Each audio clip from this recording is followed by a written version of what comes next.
Χριστέ, που είσαι το φως της Αναστάσεως, που είσαι η ελπίδα και η χαρά μας, έλα κοντά μας σήμερα σε αυτό το πασχαλινό τραπέζι, ευλόγησε την παροικία μας, τον κόσμο, τον πλανήτη όλο και χάριζε σε όλους τους λαούς το που ζητάμε από σένα, την ειρήνη, τη χαρά και την ευλογία.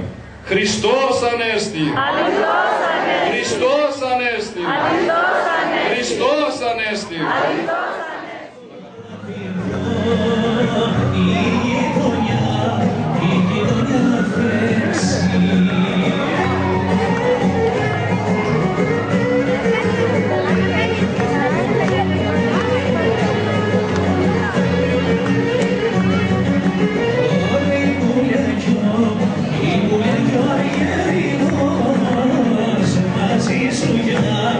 Μαζί σου για να πέσει.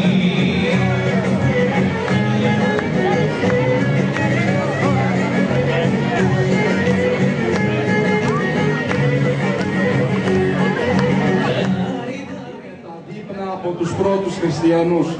Θέλω να ευχηθώ στον καλό μας πρόεδρο, στην κοινότητά μας, σε όλους εσάς παιδιά μου, που θα ήθελα να σας αναφέρω ονοματικά το καθένα, αλλά απευθύνομαι σε όλους για να σας χαιρετήσω μέσα από την καρδιά μου η χαρά που έχουμε σήμερα να μας συνοδεύει όλες τις ημέρες. Μην ξεχνάτε, ο Χριστός είναι χαρά, είναι ελπίδα, είναι ειρήνη, είναι η συγγνώμη, είναι η συγχώρεση. Γι' αυτό και ο ένας αγκαλιάζουμε τον άλλο σήμερα, λέμε συγγνώμη και συνεχίζουμε το δρόμο της ζωής μας.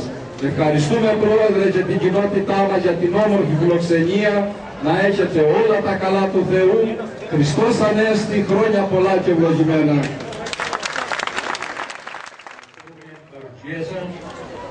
Σήμερα ήταν πολύ συγκινητική ημέρα, διότι είχαμε μαζί μας και 158 αδέλφια που ήρθαν από όλο τον κόσμο για να περάσουν το Πάσχα μαζί μας. Και αυτό έγκυται σε εσάς, έγκυται στο Πατριαρχείο Αλεξανδρίας, το οποίο πάντα πρέπει να υποστηρίζουμε, και ευχαριστώ και τους ανθρώπους αυτούς οι οποίοι ήρθαν από όλα τα μέρη, 24 κράτη, να μας τιμήσουν, και εύχομαι κάθε χρόνο να γίνεται αυτό. Ευχαριστώ πολύ, χρόνια πολλά, και να πούμε και ένα Χριστός Ανέστη τελευταίο.